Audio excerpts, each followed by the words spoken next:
আসসালামু আলাইকুম দর্শক, আমার চ্যানেলের নতুন আরেকটি রেসিপি দেখার জন্য সবাইকে আমন্ত্রণ জানিয়ে শুরু করছি আজকের রেসিপি। আজ আমি আপনাদেরকে ডিম দিয়ে বিরিয়ানি তৈরি করে দেখাবো। বিরিয়ানি তো আমরা মাটন, চিকেন কিংবা বিফ দিয়ে খেয়ে থাকি, তো আজ আমি আপনাদের সাথে শেয়ার করব ডিমের বিরিয়ানি।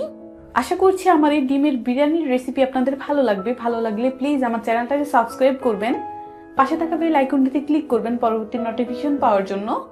ডিম বিরিয়ানির জন্য আমাদের কি কি লাগছে, প্রথমে আমি নিয়েছি এখানে বাসমতি চাল, আর এই ডিম বিরিয়ানিটা আমি বাসমতি চাল দিয়ে করব। আমি নিব এখানে 1.5 কাপ, যেহেতু এখানে মেজারমেন্ট কাপ দিয়ে 1 কাপ নিয়েছি, আমি আরো হাফ কাপ নিয়ে নিব। চালটাকে প্রথমে আমি একটা বাটির মধ্যে নিয়ে নিব।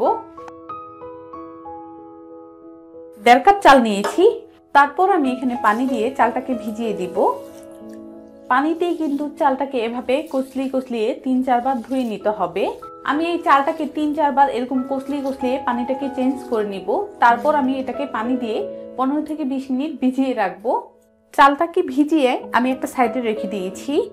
ডিম বিরিয়ানির জন্য আমি এখানে নিয়েছি 6টা ডিম, আর ডিমটা আমরা সবাই সেদ্ধ করতে জানি। তারপর আমি বলে দিচ্ছি, আমি অল্প পরিমাণ লবণ দিয়ে 10 মিনিট এগুলোকে সেদ্ধ করে নিয়েছি। তারপর কিন্তু দেখুন সুন্দর ছুলে গিয়েছে। প্রথমে আমি একটা ডিম নিয়ে একটা কাঁটা চামচ দিয়ে এভাবে একটু খুঁচিয়ে দিতে হবে ডিমের গায়ে। প্রত্যেকটা ডিমের গায়ে এভাবে খুঁচিয়ে দিব। অনেক সময় দেখা যায় যখন আমরা সিদ্ধ ডিম ভাজতে যাই, তখন কিন্তু তেলের মধ্যে ডিমটা দেওয়ার পর ডিমটা ফুটে আসে।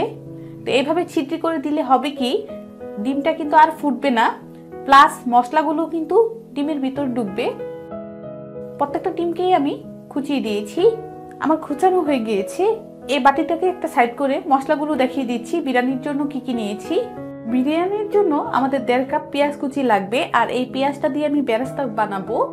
হাফ কাপ লাগবে দুধ, হাফ কাপ টক দই, 1 চামচ লবণ, কিংবা লবণটা যার যার টেস্ট অনুযায়ী নিলেই হবে। লাগবে আমাদের 1.5 টেবিল চামচ ঘি, 1 চামচ গরম মশলা গুঁড়া, আর গরম মশলার মধ্যে এখানে আছে এলাচ, দারচিনি, লবঙ্গ, তেজপাতা, জয়ফল, জয়ত্রী, গোলমরিচ, সবকিছু নিয়ে কিন্তু আমি ব্লেন্ড করে নিয়েছিলাম। আর আমি গরম মশলাটা বাসায় বানিয়ে নিয়েছি।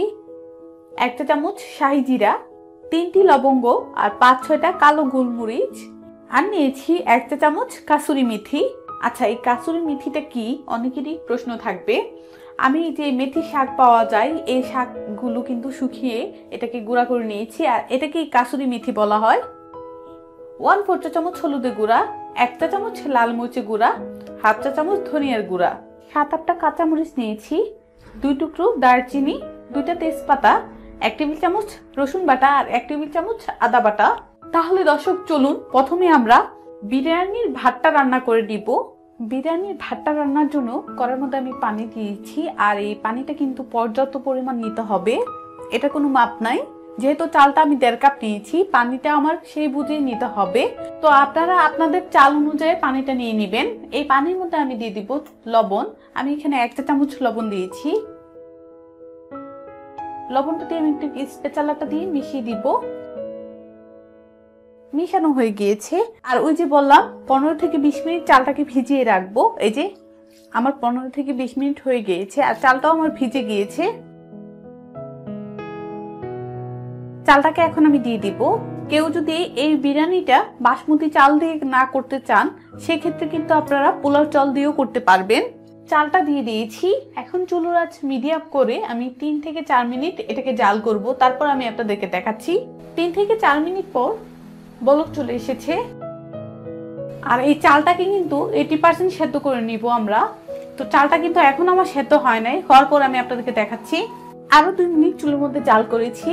আরেকটা জিনিস আমি আপনাদেরকে বলে দেই, যখনই আমরা এই ভাতটা রান্না করতে যাব, আলতো করে কিন্তু এই ভাতটাকে নাড়া দিতে হবে। জোরে জোরে নাড়া দেওয়া যাবে না, তাহলে কিন্তু ভাতগুলো ভেঙে যাবে। আচ্ছা, যেহেতু বলেছি 80% সেদ্ধ করে নিব, দেখবো সেদ্ধটা হয়েছে কিনা। আর এই যে দেখুন চালগুলো কিন্তু সুন্দর হয়ে গিয়েছে। এই যে আমার 80% হয়ে গিয়েছে। কিভাবে বুঝবো যে 80% হয়ে গিয়েছে? যখনই আমরা হাতের মধ্যে একটি ভাত নিয়ে এভাবে চাপ দিব, উপরটা সফট আর ভিতরটার মধ্যে যদি একটু শক্ত দানা থেকে যায়, তাহলে বুঝতে হবে যে এটা 80% সেদ্ধ হয়ে গিয়েছে। যেহেতু সেদ্ধ হয়ে গিয়েছে, আমি একটা স্ট্রেনারে এটা ছেঁকে নিব, তারপর ঠান্ডা পানি দিয়ে ধুয়ে নিব। চুলোর মধ্যে আমি একটা প্যান বসিয়ে দিয়েছি, আর দিয়েছি 1 কাপ তেল। আর এই তেলের মধ্যে আমি পেঁয়াজ বেরেস্তাটা করে নিব। তার জন্য যে পেঁয়াজটাকে কুচি করে রেখেছি এই পেঁয়াজ কুচিটা দিয়ে দিব তেলের মধ্যে, আর হাতে এরকম একটু ছাড়িয়ে দিতে হবে। পেঁয়াজ বেরেস্তা করতে গেলে কিন্তু তেলের পরিমাণটা একটু বেশিই লাগে। তো আমি এই পেঁয়াজ বেরেস্তাটা প্রথমে করে নিব বিরিয়ানির জন্য। আর বিরিয়ানিতে যদি পেঁয়াজ বেরেস্তা দেওয়া হয় তাহলে কিন্তু এটা টেস্ট আরো বেড়ে যায়। পেঁয়াজটা দেওয়া হয়ে গিয়েছে, এখন একটা স্পেচালার দিয়ে এটাকে নেড়ে বেরেস্তাটা রেডি করে নিব। পেঁয়াজ বেরেস্তাটা আমি বানিয়ে নিয়েছি। কিছু পেঁয়াজ বেরেস্তা আমি প্লেটে উঠিয়ে নিয়েছি আর কিছু এখানে রেখে দিয়েছি। আর যে হাফ কাপ তেল দিয়েছি এই হাফ কাপ তেলকে কমিয়ে আমি এখানে 3/4 কাপ তেল নিয়েছি। চুলোর আঁচটা একদম লো করে দিব। তারপর দিয়ে দিব আদা আর রসুন বাটা। এই পেঁয়াজ বেরেস্তার সাথে মিশিয়ে নিব আর এই তেলের সাথে 1-2 মিনিট এই আদা আর রসুনটাকে এই তেলের মধ্যে ভেজে নিব। 1-2 মিনিট ভেজে নিয়েছি। তারপর দিয়ে দেব কাসুরি মেথি, দিয়ে দিচ্ছি লাল মরিচের গুঁড়া, দিয়ে দেব গরম মশলার গুঁড়া, হলুদের গুঁড়া, ধনিয়ার গুঁড়া, শাহি জিরা, গোলমরিচ, লবঙ্গ, 2টা তেজপাতা, 2 টুকরো দারচিনি, 1 চা চামচ লবণ। মশলাগুলোকে আমি মিশিয়ে নিব। তারপর দিয়ে দিব হাফ কাপ টক দই। টক দই দেওয়ার পর কিন্তু এটাকে অনবরত নাড়তে হবে, না হলে কিন্তু এই যে মশলাটা আমি এখানে বানিয়েছি বিরিয়ানির জন্য মশলাটা কিন্তু পুড়ে যাবে। তো আমি এই মশলাটাকে 3-4 মিনিট কষিয়ে নিব। মশলাটা কষাতে কষাতে যে ডিমগুলো নিয়েছিলাম বিরিয়ানির জন্য এই ডিমগুলোকে এখন আমি ফ্রাই করে নিব। তার জন্য চুলার মধ্যে আমি একটা ফ্রাই প্যান বসিয়ে দিয়েছি আর দিয়েছি কিছু তেল। তেলটা হালকা গরম হয়ে গিয়েছে, এখন আমি একে একে করে সেদ্ধ ডিমগুলো দিয়ে দিব। ডিমগুলোকে কিন্তু বেশিক্ষণ ভাজতে হবে না, 2-3 মিনিট উল্টিয়ে পাল্টিয়ে ভেজে নিলেই হবে। উল্টিয়ে পাল্টিয়ে আমি ডিমগুলোকে ভেজে নিব। উল্টিয়ে পাল্টিয়ে 2-3 মিনিট ডিমগুলোকে ভেজেছি আর আমার ডিমগুলো ভাজা হয়ে গিয়েছে। আমি একটা বাটির মধ্যে উঠিয়ে নিব। মশলাটা আমার কষানো হয়ে গিয়েছে ডিমগুলো ভাজতে ভাজতে। এই ভাজা ডিমগুলো এখন এই মশলার মধ্যে দিয়ে দিব। দিয়ে দিয়েছি। স্প্যাচুলাটা দিয়ে মশলার সাথে ডিমগুলোকে মিশিয়ে দিব। আর আমি কিন্তু মশলাটা নাড়াচাড়া একদম বন্ধ রাখি নাই, নাড়াচাড়ার উপরে রেখেছিলাম। এই মশলাটার সাথে আমি 2-3 মিনিট এই ডিমগুলোকে আরো কষাবো। ডিমগুলো আমার কষানো হয়ে গিয়েছে, প্লাস মশলাটা কিন্তু আরো কষানো হয়ে গিয়েছে। যেহেতু মশলা ডিম কষানো হয়ে গিয়েছে আমি এখানে কিছু ধনিয়া পাতা কুচি নিয়েছিলাম, এখান থেকে আমি অর্ধেক পরিমাণ দিয়ে দিব। আর চুলাটা বন্ধ করে দিচ্ছি। চুলাটা আমি বন্ধ করে দিয়েছি আর ধনিয়া পাতা কুচিটা মশলার সাথে মিশিয়ে নিব। মশলার সাথে মিশানো হয়ে গিয়েছে, আমি একটা বাটির মধ্যে ডিম আর মশলা উঠিয়ে নিব। আমি এখানে অল্প পরিমাণ মশলা আর 2টা ডিম রেখে সবটুকু উঠিয়ে নিব। আমি এই হাঁড়ির মধ্যেই ডিমের বিরিয়ানিটা রান্না করব। এই যে আমার ডিমের তরকারিটা, আর এই যে প্যানের মধ্যে 2টা ডিম আর অল্প পরিমাণ মশলা রেখে দিয়েছিলাম। যেহেতু আমি এটাকে লেয়ার দিব তার জন্য 2টা ডিম এখানে রেখেই আমি এটাকে লেয়ার দেব। এখন আমি যেটা করব, যে ভাতটাকে আগে থেকে রান্না করে রেখেছিলাম, দেখুন কতটা পারফেক্ট ভাবে ঝরঝরা ভাবে আমার এই বাসমতি চালের ভাতটা হয়ে গিয়েছে।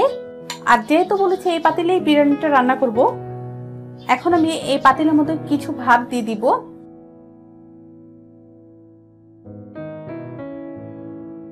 কিছু ভাত এখানে আমি দিয়ে দিয়েছি। 4টা কাঁচামরিচ দিয়ে দিব, দিয়ে দিব ধনিয়া পাতা কুচি, তারপর দিয়ে দিব 3-4টা পুদিনা পাতা। এটা কারো হাতের কাছে না থাকলে কিন্তু স্কিপ করে নিতে পারেন। ওই যে আগে থেকে যে পেঁয়াজ বেরেস্তাটা করে রেখেছিলাম এটাকে আমি দিয়ে দিব। অল্প করে আমি এখানে দিচ্ছি, যেহেতু আমি লেয়ার দিচ্ছি তার জন্য এগুলো যদি লেয়ারের মধ্যে দেওয়া হয় তাহলে কিন্তু ভালো হয়। এখন আমি যে ডিমের তরকারিটা বাটির মধ্যে উঠিয়ে রেখেছি তা থেকে আমি আরো 2টা ডিম নিয়ে নিব, নিয়ে এখানে রেখে দিব। কিছু মশলা দিয়ে দিব। মশলাটা দেওয়া হয়ে গিয়েছে, আবারও আমি ভাত দিয়ে দিব। আবারও ভাত দিয়ে দিয়েছি, আরো 2টা ডিম আমি দিয়ে দিব ভাতের উপর, আর মশলাটাকেও দিয়ে দিচ্ছি। দেওয়া হয়ে গিয়েছে। বাকি যে ভাতটা ছিল সেটাও আমি এই ডিমের উপরে ছিটিয়ে দিব। সবটুকু ভাত আমি দিয়ে দিয়েছি। আরো কয়েকটা পুদিনা পাতা রেখেছিলাম এই ভাতের উপর দিয়ে দিব। দিয়ে দেব ধনিয়া পাতা কুচি, কাঁচামরিচ আর পেঁয়াজ বেরেস্তা। ঘি দিয়ে দেব। ঘিটা না দিলে কিন্তু বিরিয়ানির টেস্টটা আসবে না। আমি আগে থেকে যে হাফ কাপ দুধ নিয়েছিলাম, এই দুধের সাথে অল্প পরিমাণ জর্দার কালার মিশিয়ে দিয়ে দিয়েছিলাম এখানে। আর এই সিনটা আমার স্কিপ হয়ে গিয়েছে, তার জন্য সবার কাছে সরি। আপনারা চাইলে কিন্তু এখানে জাফরানও দিতে পারেন, জাফরানটা আমার ভালো লাগে না, তার জন্য আমি এখানে হাফ কাপ দুধের সাথে অল্প পরিমাণ জর্দার কালার মিশিয়ে দিয়েছি, তাহলে কিন্তু বিরিয়ানিটা কালারফুল হবে। হাফ চা চামচ দিয়ে দিব কেওড়া জল, আর অল্প পরিমাণ দিয়ে দিব বিরিয়ানি সেন্ট। বাস হয়ে গিয়েছে। এখন আমি ঢাকনা দিয়ে এটাকে ঢেকে দিব। পাতিলটাকে চুলার মধ্যে বসানোর আগে আমি একটা তাওয়া দিয়ে দিয়েছি, আর আমি পাতিলটা তাওয়ার উপরে বসিয়ে দিয়েছি। চুলার আঁচটা কিন্তু একদম লো থাকবে। এই লো আছে আমি 30 মিনিট থেকে রেখে দিব দমে। তাহলে 30 মিনিট পর আমি আপনাদেরকে দেখাচ্ছি। 30 মিনিট পর ঢাকনাটা উঠিয়ে নিব, আর এর মধ্যে কিন্তু আমি ঢাকনা খুলে দেখি নাই। আর এই যে হয়ে গিয়েছে আমাদের মজাদার ডিম বিরিয়ানি। আমি আপনাদেরকে পোলাওটা একটু উল্টিয়ে পাল্টিয়ে দেখাচ্ছি। এটা কিন্তু আমার পারফেক্ট হয়ে গিয়েছে। এই যে ভাতগুলো কিন্তু সেদ্ধ হয়ে গিয়েছে। এখন শুধু সার্ভ করার পালা আর খাবারের পালা, আর অসম্ভব মজার ফ্লেভার আসতেছে। এখন আমি এই বিরিয়ানিটাকে চুলা থেকে নামিয়ে পরিবেশন করে নিব। দর্শক, তৈরি করে নিয়েছি মজাদার ডিম বিরিয়ানি। আশা করছি আমার এই বিরিয়ানির রেসিপি আপনাদের ভালো লাগবে, আর এভাবেই বাসায় একবার ট্রাই করে আমাকে জানাবেন কেমন হয়েছে। রেসিপি সম্বন্ধে যদি কারো কোনো কোয়েশ্চেন থাকে অবশ্যই কমেন্টসে লিখবেন। ভালো লাগলে অবশ্যই একটা লাইক দিবেন, শেয়ার করবেন। আবারও কোনো নতুন আর মজাদার রেসিপি নিয়ে সবার সঙ্গে দেখা হবে। সেই পর্যন্ত সবাই ভালো থাকবেন, সুস্থ থাকবেন। আল্লাহ হাফেজ।